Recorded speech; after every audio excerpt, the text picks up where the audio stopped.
Welcome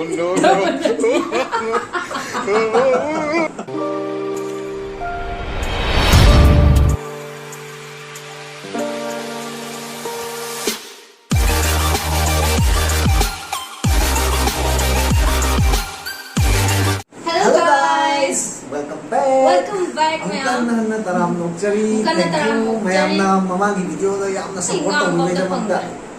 Nangal mo eh. Ma'am na ako yung mamagi video da yam na full support to mi da magda. An na RJ kapal gi mai kay da gi. Thank you. And makata na ako yung ma'am gi adum sewa taw jira ke ma'am ako yung support to you like, subscribe and share. So ka ko wi no aduga ma'am na ako yung support to ri ge ako yung ma'am gi I entertainment or the video thaga charke adu mangon da camera sin e ke mic sin nazar hai ngasi dia khoi ngasi dia khoi blindfold makeup to duine ko mai mami si pun chalaga ai mai zamana kening momong na ke deba ai mit pun chalaga mai jaina kening momong na ke deba. Are you ready? I want the care di aroi nangi tha jamang di mai chong nate nang na mai ji kai mali aura mali अरे आएगी makeup ले जे कितने ले ये बगा तो कुछ थोड़ा गया तो कम नमी पुन्ना बनाएगी हैंका शैम्पू को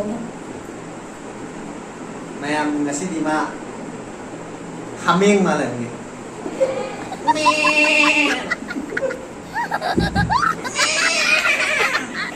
मैं हम दी मेकअप प्रो को ना रेजी को तो नसी दी तो उसल लगे हमें मालन लगे मैं हम नहीं बिना रेजी First, I want to hand cake. I want to hand a cake.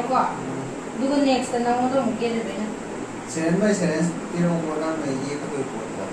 Seren by Seren, like I am picking on the What did Ohio do? Yes, I want to get it. Kalaga Fazone. I see I had a crackers at a level, my come never, my never. Some do go forget man came in line.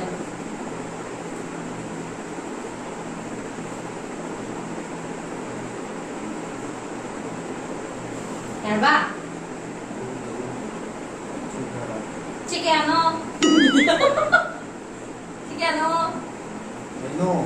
Cái nuôi nó không gì ít cái gì qua nó không biết tàu cái gì I do wear mommy khang wear the pira kani na wanda cái nó cái đúng cái nang gì isi po chingi mommy khang dai bai 시제 비shumyang namne sha si tuli je pairo aduga na ko to sipiro sida ahum laiba color black ama coffee de kram kaino dan nga thokpa si maling ki tuli jina ye ka da si jina ne horen ye ko la kana sem na ba asigo mo sa ji ta ko mo ya macha ta ta ni ke ko o adu e kana si hai ro ai kana to nang si je ka sal ne ko pa kajal lai ni kai di ke ba mit ye na ne ko pa mit de ni ma kha ni da mi kha gra mi thak ko gra adu na ye king ba ja ni ko ya ai mai sile ne ye no po se si ba ko si pos na ni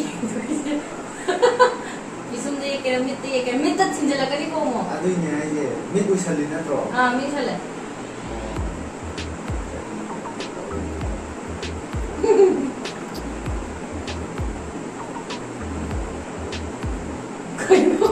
Ano mo kay dai si buo. Kaya sing ne ya. Ko alam to sala. Ye adum mayig ang same ne. Yarba. Kali mo. Adagi. Si eyeliner sila sa eyeliner mo. Eyeliner sila na mit mo ta eyeshadow color kan lagi eyeliner to set mit ki makhala din mit ye to ne dum na khutta tuli jaga ka pa roi chulani ne sida aina pi jaga ka pa yo as mai hoi namit ka namit ka dai mo gano as hai kajai ka we mai no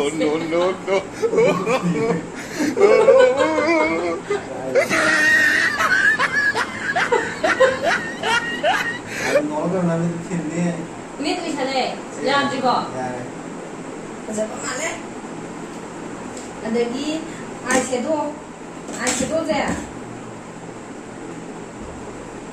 eyeshadow place ꯂꯩꯔꯦꯀꯣ eyeshadow place ꯗ ꯃꯆꯨ ꯀꯩꯅꯣꯅꯦꯕ ꯌꯥꯎꯔꯤꯁꯦ ꯀꯥꯏꯅꯣ ꯇꯨꯕꯤ ꯍꯥꯏꯕ꯭ꯔꯥ ꯀꯔꯤꯒꯤ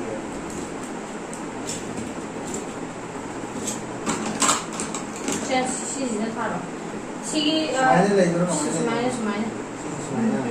asli mang ta kana ko ko dar sida ne ma chu kun yawe bana na khan thaning ma chu ma dai ka the ga tha be dai ma usalo che sai sile ji ma chu ma ta ya okay na ba ke season na min mathak dai de ba min mathak ni gi ki ni ching ni mathak ta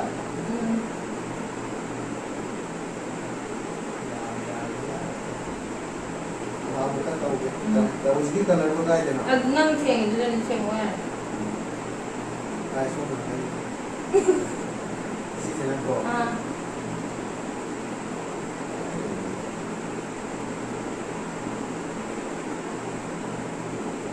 Này quá.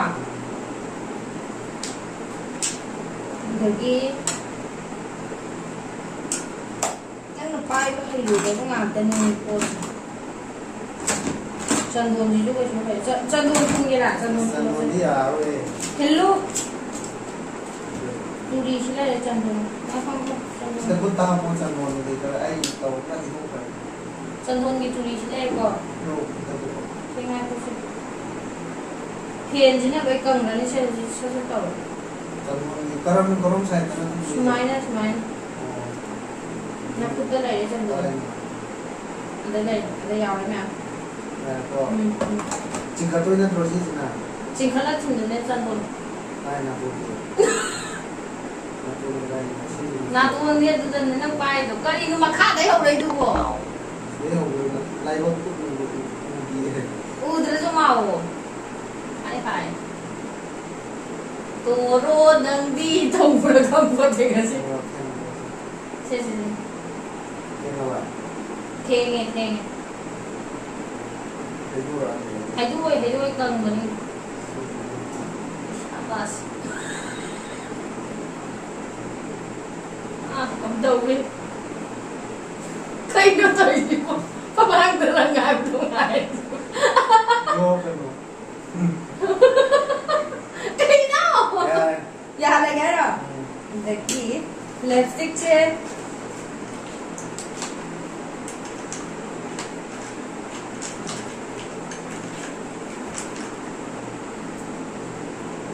lipstick se sitte lo sumai payo dumai payo si kayo brush na ba tuli lipstick tuli karong na no chin ni payo na chin ni ka no gapada sa gapada pada mo ka no ling e ba theng mo kai kai theng mo try no mai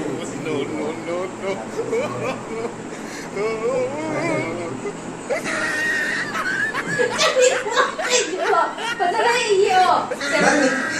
Nak chin mana ni apa tin jalan tu siling tu apa? Oh, sudah. Chin. Pada tahu. Kadang begitu. Nolak kan no? Oh, pada. Pada kan nolak kan tu. Macam nolak kan.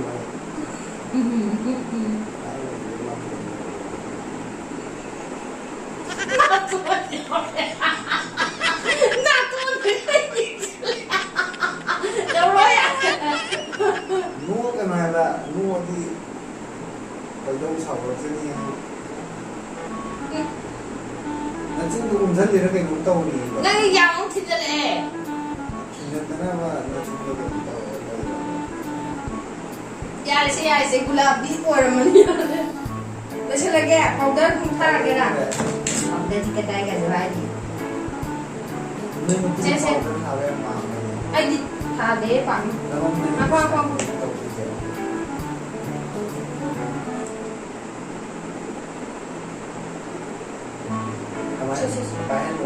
di mana para kan ya semana ai ngolong tadi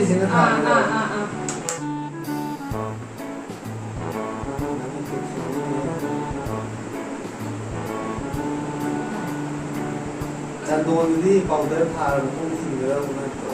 Doi kang kare candon tu yani tu. Agak boyar. Siapa yang ada? Amjad. ꯄꯥꯝꯖꯗ꯭ꯔꯦ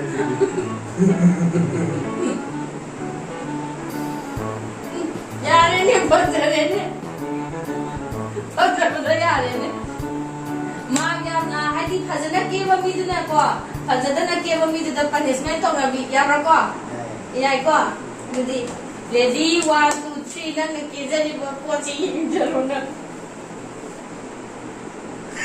Oh my god!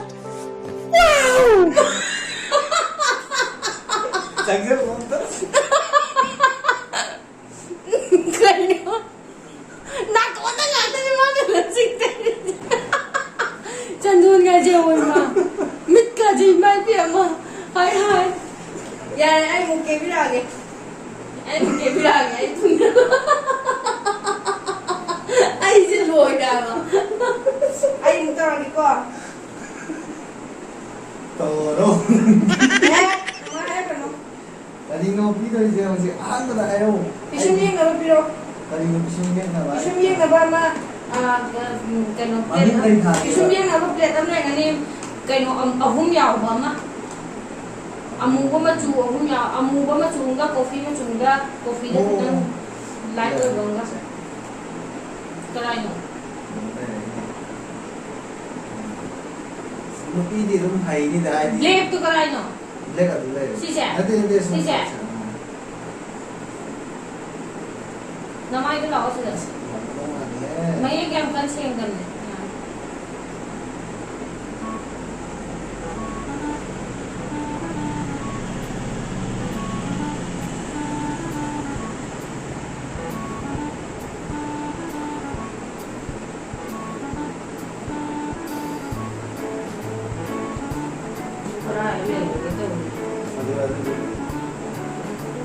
Mayang Wala ko kamera mo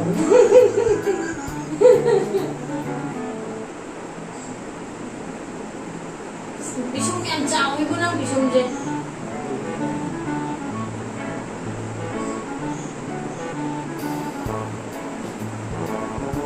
siya halagi siya diameter adagi ama pero mid eyeshadow han pero eyeshadow han tha eyeshadow ama do pero ama halagi eyeshadow ma choya ko adu din ni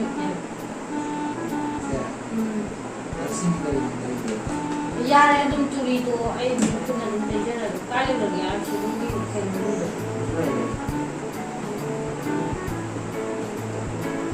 मैं बता देता है कि Kung rata ko naman वो कहीं Ako sa tuwi niya समय ये रहा चलो कोई ना Yang dahil sa kapag kumani eh हज़ार तो नहीं है क्या तो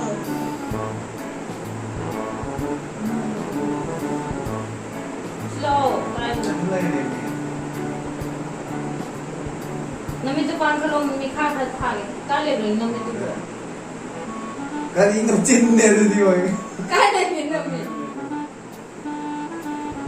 नमी पान करो आज ने Pangkat le मैं को lagi कहीं नो पिरो eyeliner Ay, lang yun eh Dito naman masisira snap हाँ नमी तो स्ला Ang bito, yan eh So, ang tumit ang mukha Alas ko ka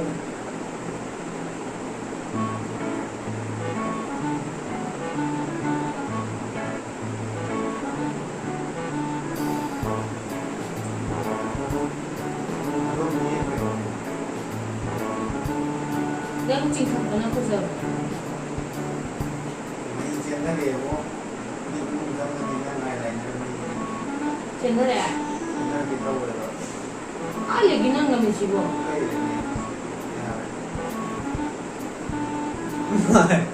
adagi Hindi mahal na ako mikha yang balik ni gitu piro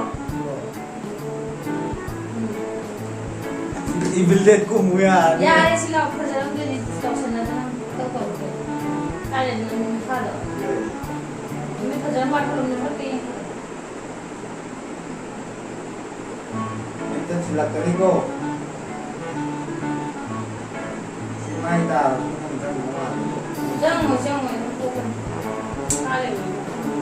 lepstick piro.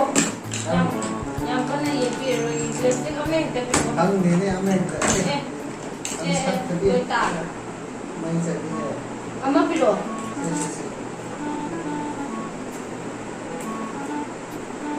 Nasin gali ge. Chin chile ge. Nasin sab chanya no nang ki mai na. Ya, de ye lo ni.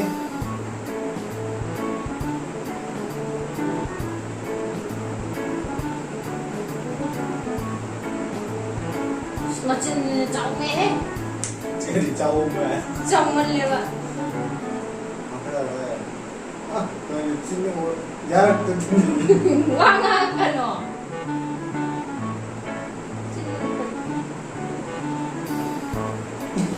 ya lấy cả sang nghe Ya la ge. nếu apa mình không thì à Powder piro.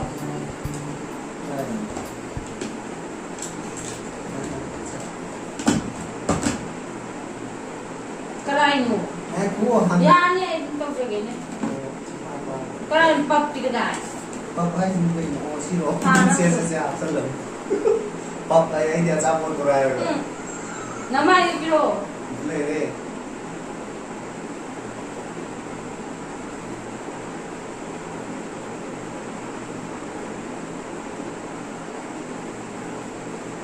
ăn lấy luôn rồi đó Bisum dai pe tang ye la ke piro.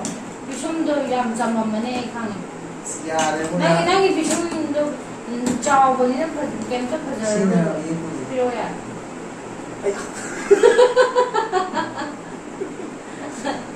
Kai bisum ma na gai.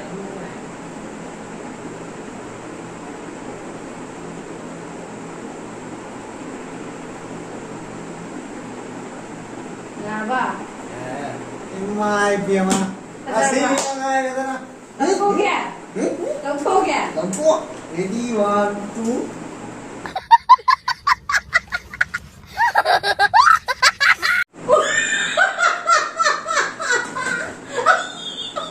Ang tingin siya. Tapos mitya tarang dyan. Mana, ay na na mane mo ko. Ngayon ka. Mit kisi ye pas di phajay hai. Kasi am soy de to. Mit ushalo. To si dang ka thekal isi de. Lipstick sang ba di ay na phajay sang ang ni da. Nang di yung nato mo ay sinjale. Kasi kami Hindi mo yung mga resolution naman tawag eh.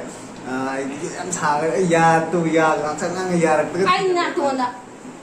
Nato na sinjale ko. Ado, kasi di video sembang resolution naman tawag eh. Ado, next video na kayo tawag sige, have to mayam na doon.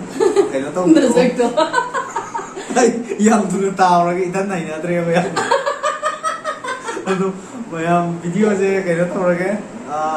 ये लड़की पागल है पागल है पागल है मथंग कई तौसी हाइबदो अदु मथंग कोई करी वीडियो सेमजरौगे हाबदो मयामना पामा बिरो आइगी चंदोन जो वाओ वेरी नाइस अदो मयामना खनबिरो thank you ma'am na support to bibay damakta adu Thank you very much.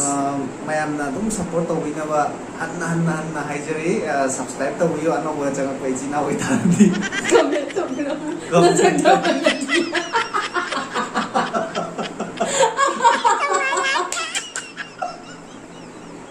yung jao ma no.